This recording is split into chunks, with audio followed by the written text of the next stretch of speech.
Welcome to This Explainer. Today, we're looking at the 34-year ghost unraveling the Brashers trail.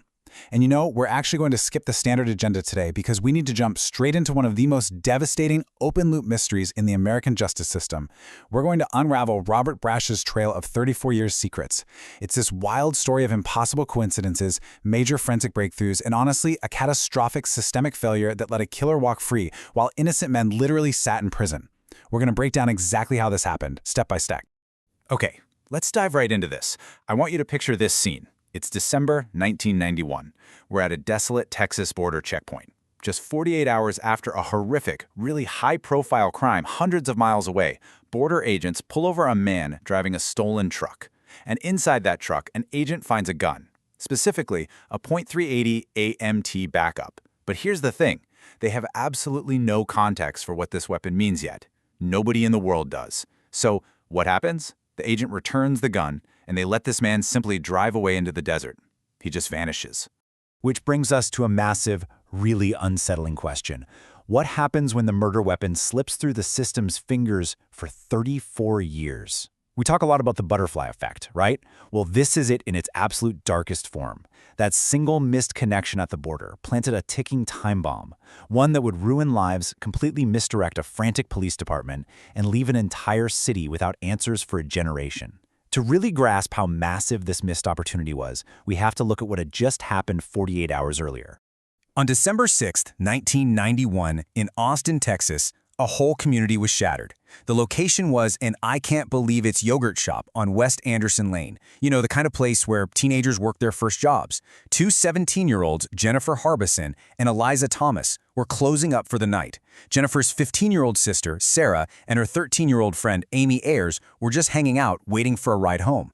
Shortly before midnight, a patrol officer noticed smoke. A fire had been purposefully set. Inside, firefighters found the four girls. The public record shows they were bound, shot, and assaulted before the fire was ignited. Now, the absolutely crucial takeaway here is that the killer was highly organized. Controlling four people and intentionally using fire to erase almost all the evidence, that's not the work of some panicked amateur. That is practice. Austin was desperate. They had never seen a crime quite like this, especially right before Christmas. And that sheer panic led to a staggering statistic: 50. Just think about that number for a second. More than 50 different people falsely confessed to the yogurt shop murders. That even includes Kenneth McDuff, a genuine, active serial killer who confessed on the day of his own execution before police definitively ruled him out. The city just needed an answer so badly that the pressure became its own unique danger. When the legitimate tips and leads ran dry, the sheer desperation to close this case led investigators down a pretty disastrous path. Detectives eventually zeroed in on a group of 4 teenagers: Maurice Pierce, Forrest Wellborn, Robert Springsteen, and Michael Scott. And to get answers, they used a very specific, incredibly dangerous playbook. Step 1. Isolate a frightened youth in an interrogation room for hours on end. Step 2. Feed them details that realistically only the true killer should know. Step 3. Promise them they can just go home if they tell the police what they want to hear. And get this. These first sessions back in 1991 weren't even recorded, making it basically impossible to prove that the suspects weren't simply handed the facts of the case. And this brilliantly illustrates a horrifying legal paradox. During the 2001 and 2002 trials, the prosecution's entire case relied on these detailed, coerced confessions. But the physical evidence tying these specific young men to the crime scene? 0 fingerprints, 0 DNA, 0 weapons. Literally nothing. Yet somehow it didn't matter. Robert Springsteen was convicted and actually sent to death row. Michael Scott was given life in prison. The city thought the vault was finally closed, but the actual evidence told a completely different story. Fast forward to 2008. A constitutional ruling overturned the convictions, but the real bombshell here was a major forensic pivot. Prosecutors were getting ready to retry the men, and they wanted to use new technology to guarantee a conviction. So they used YSTR testing. Basically, this is a specialized DNA profiling technique that isolates and amplifies male DNA from a mixed biological sample. The killer had thought the fire destroyed everything, right? But this incredible science was able to isolate the tiniest remnants of DNA left behind. So the absolutely crucial point here is what happened when those test results came back. The DNA did not match Robert Springsteen. It didn't match Michael Scott, Maurice Pierce, or Forrest Wellborn. It cleared them completely. The biological evidence proved they were never even there. Instead, the DNA belonged to one unknown man, a ghost profile. By 2009, the charges against the men were officially dismissed, but they were left in this incredibly cruel legal limbo.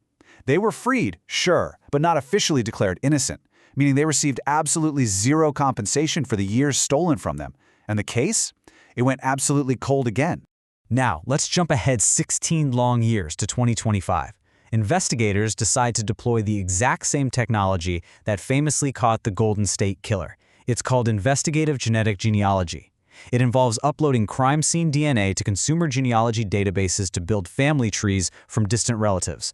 By tracking down second and third cousins, these genealogists can reverse engineer a family tree until it points to one single branch. Austin investigators sent their ghost profile into the system, and finally, the tree bore fruit. The ghost finally had a name: Robert Eugene Brashers. This guy was a violent, traveling predator who moved through states like Florida, South Carolina, Missouri, Tennessee, Kentucky, and Texas all throughout the 1980s and 90s. He had actually been unmasked in other cold cases years earlier by the renowned genealogist C.C. Moore. But the most chilling part of Brashers' trail of 34-year secrets? He was never charged with a single murder while he was alive, not one. He hid in plain sight his entire life, leaving a massive trail of devastation in his wake. Once they finally had his name, the evidence aligned with devastating precision. That YSTR profile from the scene, a perfect match to Brashers. The DNA found under 13-year-old Amy Ayers' fingernails, from where she bravely fought back against her attacker, another perfect match to Brashers. And remember the caliber of the weapon? A bullet casing found in a drain at the yogurt shop was consistent with a .380 AMT backup. The science was just undeniable. When we step back and look at the entire timeline of Brashers' trail of 34-year secrets, the sequence of events is honestly staggering. In 1991, the horrific murders occur. In 1999, two massive things happen simultaneously. Innocent men are arrested for the crime, and in a motel in Missouri, surrounded by police, Robert Brashers shoots and kills himself. He literally takes himself off the board. In 2008, the false convictions are overturned. In 2025, the genealogy match is finally made, and in 2026, the innocent men are officially cleared. But I gotta pull you back to the very beginning of this explainer. Remember the man stopped at the border checkpoint just 48 hours after the murders? The guy in the stolen truck with the .380 AMT backup? That man was Robert Brashers. That gun was the murder weapon. The system literally held the killer and the weapon in its grip 2 days after the crime and let him slip into the dark. And it gets crazier. That gun was eventually returned to Brashers' own father, and Brashers would go on to use it years later to take his own life in that Missouri motel. So on February 19, 2026, the vault finally closed.